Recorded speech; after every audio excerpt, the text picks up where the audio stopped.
Vamos imaginar a seguinte cena, só para começar. São tipo 3 da manhã. O silêncio toma conta da casa, a única luz no quarto vem daquele brilho da televisão, ou do monitor, né? Uhum. Aquele clima clássico de madrugada. Exato. E tem alguém ali, sentado na beirada do sofá, segurando um controle de videogame, com os olhos completamente marejados. Tipo, chorando de verdade mesmo. Com o peito apertado. Nossa, sim. E tudo isso por causa do destino trágico de um personagem que, assim, é feito inteiramente de pixels e linhas de código. Um personagem que sequer existe no mundo real. Se a gente pensar no instinto básico da nossa biologia humana, isso é uma completa loucura, né? Totalmente. Porque a nossa programação natural manda a gente fugir da dor. Tipo, a mão recua do fogo, o corpo busca abrigo na tempestade. A dor é basicamente o alarme de incêndio do cérebro. É o sinal de que algo está muito errado e precisa parar. Pois é. Mas, estranhamente, a gente pega o controle ou abre um livro e caminha direto para dentro desse incêndio. A gente busca a dor. O que é um comportamento fascinante e, olhando de um ponto de vista puramente evolutivo, é um grande paradoxo. O conforto e a segurança deveriam ser o nosso objetivo final sempre.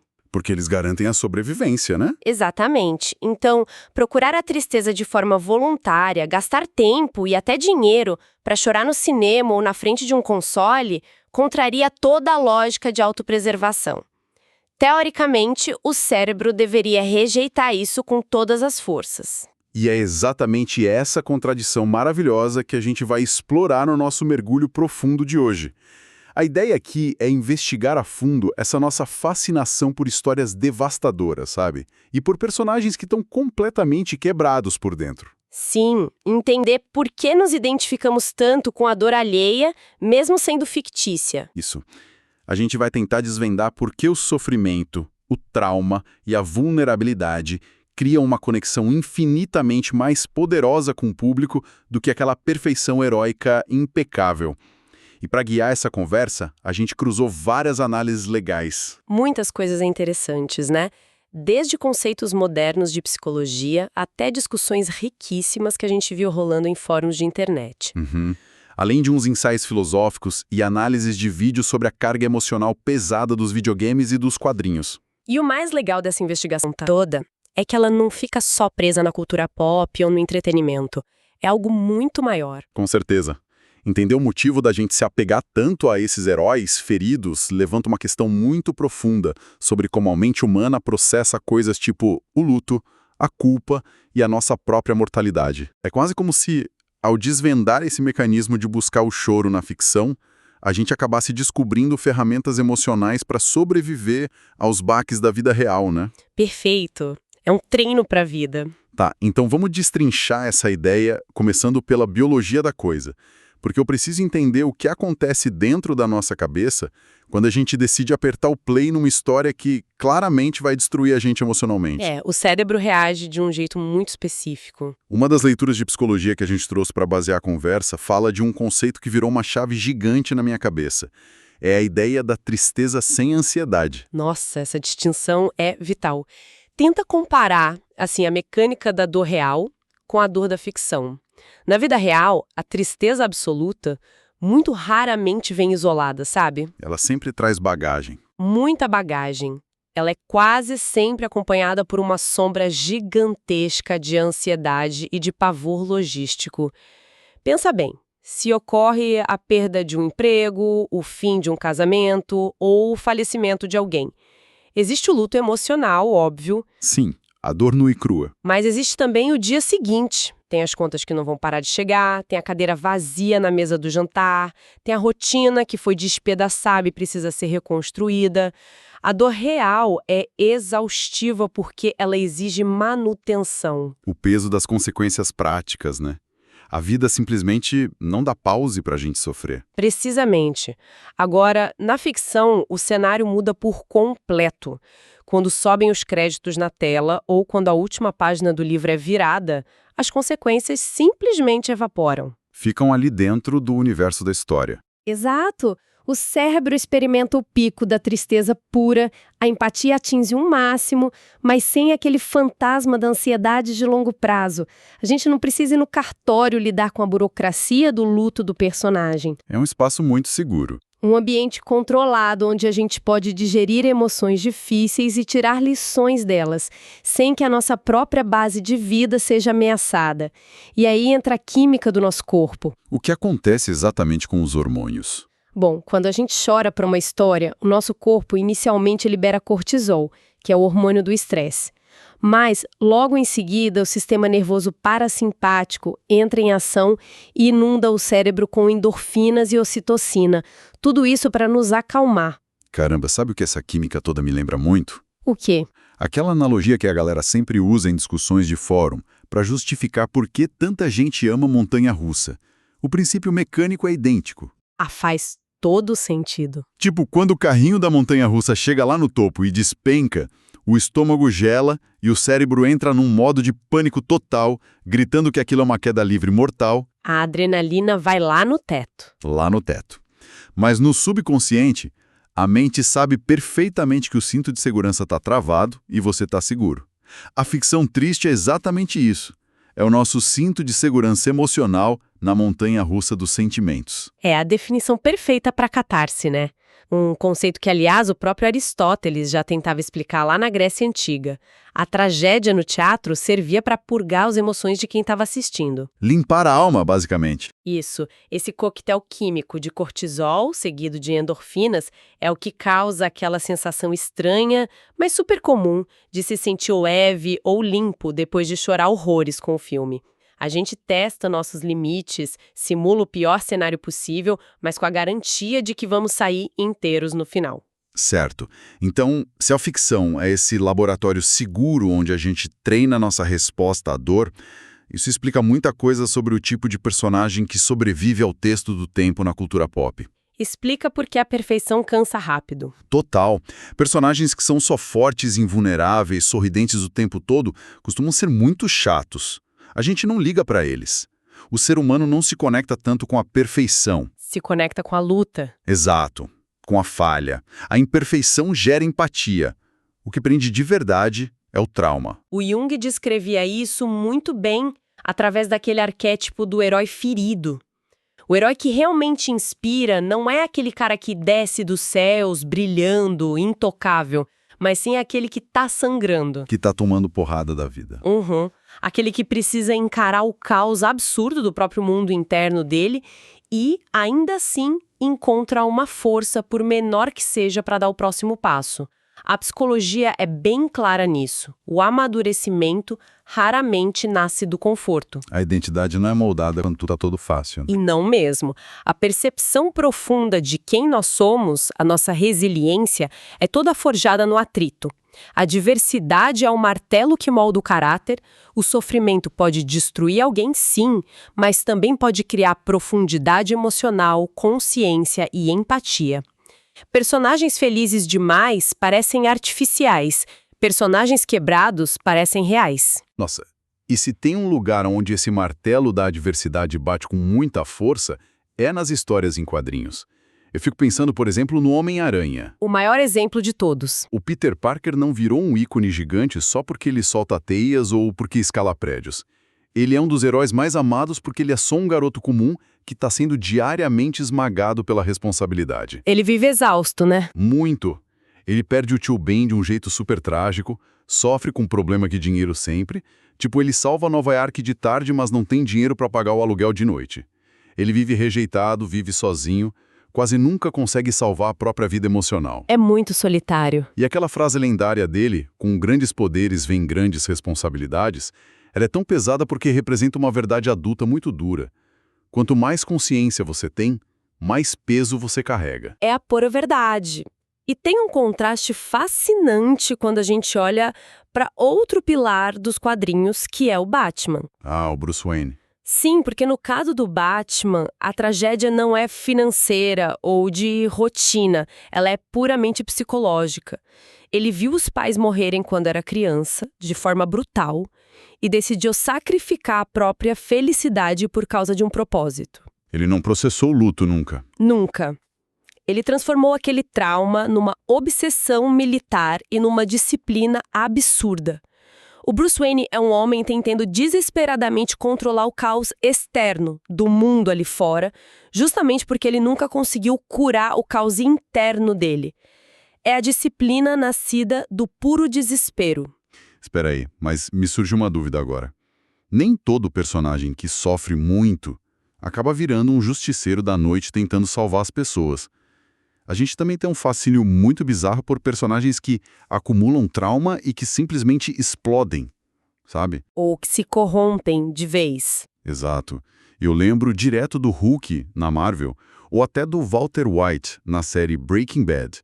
Por que a gente não consegue tirar os olhos da tela quando a dor transforma o personagem em algo altamente destrutivo? Essa é uma observação muito boa, e a psicologia explica isso também. Se a gente for analisar o Hulk pela lente da psicanálise, lá do Freud, ele é praticamente uma metáfora viva para o trauma reprimido. Daquela raiva acumulada. Isso. O Freud dizia que as emoções suprimidas não morrem, elas não desaparecem, elas são enterradas vivas e retornam depois, só que de formas muito mais feias e destrutivas. O Bruce Banner é aquele cara que passou tempo demais engolindo sapo. Tentando controlar a dor e a raiva sozinho. Até que a fúria acumulada se materializa no monstro gigante e incontrolável. E lá no fundo, todo mundo já teve aquele dia em que a vontade era só esmagar tudo ao redor por pura frustração, sabe? Nossa, quem nunca, né? E no caso do Walter White, porque ele começa ali com o diagnóstico terrível de câncer, que é uma tragédia gigante, mas a coisa desanda para um lado muito, muito sombrio. Então, no caso dele, a gente já entra num território mais do orgulho humano.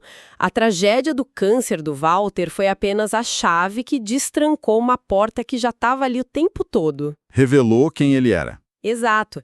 O sofrimento ali só revela o ressentimento dele, o ego inflado, a vontade de ter poder. Tem pensadores que dizem que o poder extremo só revela a verdadeira face da pessoa. E ver essa queda livre moral na tela é magnético pra gente, porque funciona como uma espécie de aviso de incêndio para as nossas próprias falhas de caráter. Faz muito sentido. E isso me leva para um ponto onde a nossa discussão de hoje fica ainda mais densa. Porque assim, ler sobre as falhas do Batman num quadrinho ou assistir a queda livre de um personagem na série de TV ainda é um exercício passivo. Sim, a gente é um espectador. Nós somos só testemunhas oculares do desastre alheio. Mas e quando a mídia exige que a gente assuma as rédeas?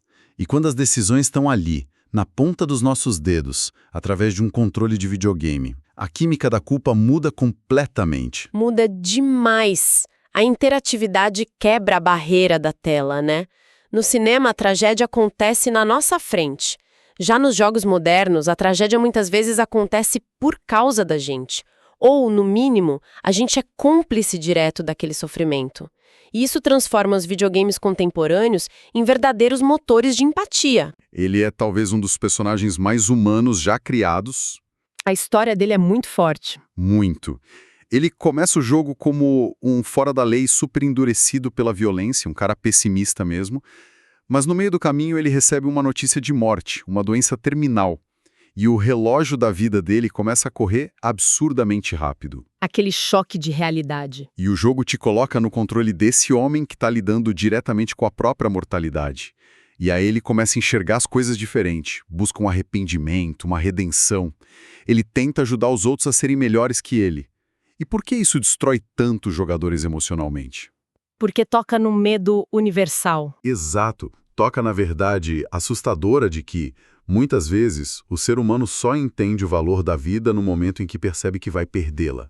O sofrimento do Arthur obriga ele, e a gente ali no controle, a decidir quem ele realmente é. É uma jornada existencialista maravilhosa. A tragédia tira todas as ilusões.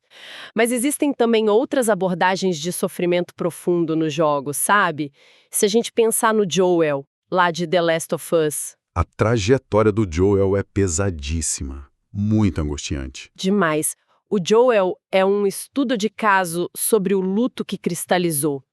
Ele perde a filha de um jeito traumático e brutal bem no começo da história e passa as décadas seguintes emocionalmente morto por dentro. No piloto automático total. Completamente fechado para o mundo. E aí, quando ele finalmente cria um vínculo de novo com a Ellie, ele não vira um herói bonzinho. Ele se torna absurdamente protetor, agindo de forma extremamente egoísta, só para não ter que encarar aquele vazio da perda outra vez. A obra mostra perfeitamente como o amor gigantesco e a dor profunda caminham muito juntos. É a culpa guiando a bússola moral dele, né? E a gente vê isso com Kratos também, de God of War. Outro exemplo brutal. Ele começa as primeiras histórias consumido por ódio, puro, querendo vingança a qualquer custo. Mas depois, ele tenta se tornar um pai melhor para o filho. E a grande tristeza do Kratos atual vem da culpa. Ele entende que o maior inimigo que ele já enfrentou na vida foi ele mesmo. É aquele lance de não conseguir fugir do espelho. Perfeito. Ou se a gente olhar para o Geralt de Rivia, lá da saga The Witcher, ele carrega a tristeza da solidão pura. Ele vive no meio de monstros e humanos, mas não pertence a nenhum dos dois. Ele é super frio, irônico. Mas é uma armadura, né? Totalmente. Uma muralha de estoicismo. Ele aprendeu da pior forma que sensibilidade demais nesse mundo é fatal. Sobreviver exige controle emocional extremo, mas tem um preço altíssimo que é o isolamento. E pensar que a gente passa dezenas de horas controlando todos esses homens quebrados, sentindo o peso de cada erro e de cada perda deles. Tudo isso converge para um ponto incrível do nosso desenvolvimento psicológico. Como assim? Toda essa bagagem emocional artificial que a gente consome serve como um treinamento. A gente está silenciosamente construindo um vocabulário emocional para lidar com aquele adversário que ninguém vai conseguir derrotar na vida real. Que é a chegada inevitável do luto. Exato. O encontro com aquilo que muitos pensadores chamam de o vazio. E aqui entra uma das reflexões mais bonitas e cruéis que a gente cruzou na preparação de hoje. Tinha um ensaio de um criador brasileiro, o Ludoviajante, que explica esse conceito do vazio de um jeito que, sério, parte o coração. É um vídeo muito profundo, muito bem construído. Ele narra uma lembrança de infância, quando ele era bem pequeno. Ele conta que a memória mais feliz dele era estar sentado comendo bolinho de chuva com a avó, a dona Joana. Uma cena de paz total, de segurança infantil absoluta. E logo em seguida vem o baque. Sim, de repente a memória dele corta para o dia seguinte. Ele está numa sala cheia de flores, olhando para essa mesma avó dentro de uma caixa de vidro, com todo mundo chorando em volta. E a mente de uma criança simplesmente não consegue processar o conceito da morte. Ele conta que perguntou para a mãe por que a avó estava na caixa de vidro. Busca infantil por surtido. E a mãe não tinha o que responder, ela só chorou, abraçou ele e tentou acalmar com chocolates. Aquele garoto, assim como qualquer um de nós diante de uma tragédia gigantesca, estava gritando por dentro por um porquê. O nosso cérebro, diante da adversidade, implora para que a dor faça algum sentido. Essa é uma das grandes batalhas da nossa consciência humana, né? O cérebro é uma máquina obcecada por procurar lógica e padrões nas coisas. Quando ocorre uma tragédia enorme, essa lógica quebra ao meio. Tem uma analogia no estudo da empatia que ilustra isso perfeitamente, usando o trânsito. Ah, essa do trânsito é genial. Conta como é. Pensa assim, você está preso no seu carro, num engarrafamento quilométrico, num calor insuportável e perdendo um compromisso super importante. E aí você liga o rádio e escuta que o trânsito parou porque tem um grupo de pessoas fazendo um protesto na avenida pelo direito de dançar passinhos de robô. Nossa, a reação imediata é fúria total. Fúria absoluta, parece ridículo, gera uma revolta gigante, você acha aquilo um absurdo e quer buzinar até o mundo acabar. Com certeza. Mas e se o rádio anunciar que o trânsito está completamente travado porque quilômetros à frente teve um acidente gravíssimo e as equipes de resgate estão lutando para tirar vítimas das ferragens? A frustração some na mesma hora. Some? O fato prático não mudou nada. Você continua preso no carro, vai continuar perdendo seu compromisso. Mas a emoção se transforma em empatia instantânea. E por que isso acontece? Porque o sofrimento de ficar ali parado ganha um sentido, né? Exatamente. Aquele incômodo ganha uma causa válida. A dor precisa de lógica para ser assimilada. A pior parte do vazio que vem do luto é quando a morte ou a perda de pessoas não apresenta lógica nenhuma. É só o acaso batendo na nossa porta. Uau! A dor precisa que a gente dê um propósito a ela. E é justamente aí que essas histórias ficcionais viram a nossa âncora de salvação. Personagens tristes carregam um significado gigante porque eles continuam lutando mesmo depois de estarem sangrando, né? É o que a gente vê em histórias de resistência extrema. Tipo o mangá do Berserk, com o protagonista Guts. Ele vive num mundo literalmente cruel, sofre todo tipo de abuso, perde quase tudo. E ele continua levantando a espada não para salvar o mundo sorrindo, mas como um símbolo humano de resistência absoluta. É a batalha eterna do homem contra o desespero. Ou BoJack Horseman, na animação, que é uma representação super honesta daquele vazio emocional e autossabotagem, mostrando que sucesso e dinheiro não tapam os buracos da alma. Cuidado com isso. Ele diz que a vida não ganha sentido quando a gente fica evitando o sofrimento o tempo todo. Ela ganha sentido quando a gente escolhe qual sofrimento vale a pena suportar. A gente escolhe as nossas lutas. E o vazio deixado pelas tragédias da vida não é um buraco feito para ser preenchido com frases de efeito.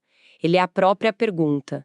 E consumir histórias tristes ajuda a gente a encontrar a resposta para essa pergunta. E voltando para aquele ensaio lindo sobre a avó e os bolinhos de chuva, o vídeo termina com uma imagem que eu achei poética demais. Ele diz que o vazio é tipo um visitante inconveniente que aparece numa bicicletinha ridícula, cobrando da gente o sentido da vida. Uma imagem bem inusitada. E como é que a gente faz o vazio ir embora? A gente pega as coisas simples, tipo a lembrança de uma avó, a risada de um amigo, ou até a coragem do personagem de um jogo que a gente amou. E a gente embrulha esses porquês em saquinhos de pão e entrega para o vazio. Ele aceita, dá meia volta e vai embora pedalando. Nossa, é isso. As histórias tristes que nos marcam são os nossos porquês embrulhados para a viagem. Exato. E isso amarra toda a nossa conversa. Fica claro que não nos conectamos com os heróis trágicos por puro masoquismo. A gente ama esses heróis feridos porque eles espelham as nossas próprias lutas. Eles erram, fracassam, apanham da vida e, mesmo emocionalmente destruídos, continuam caminhando. Chorar por eles é um baita atestado da nossa capacidade de compaixão. É muito mais inspirador do que a invulnerabilidade. E com isso, a gente chega num pensamento final para deixar o pessoal que está ouvindo com a pulga atrás da orelha. A gente desconstruiu aqui que buscar ficção triste é ruim. Na verdade, é um laboratório que fortalece a nossa empatia, né? Com certeza. Sendo assim, o que acontece com uma sociedade que começa a rejeitar constantemente a tristeza na arte? Se a gente passa a fugir de tudo que é denso e consome só narrativas anestesiadas, sem riscos e perfeitamente felizes, será que a gente não está destruindo o nosso próprio sistema imunológico emocional? Fica a dúvida, né? Quando a tragédia real bater na porta, sem aviso, a gente pode estar completamente despreparado. Fica aí a reflexão para quem acompanhou esse mergulho de hoje com a gente.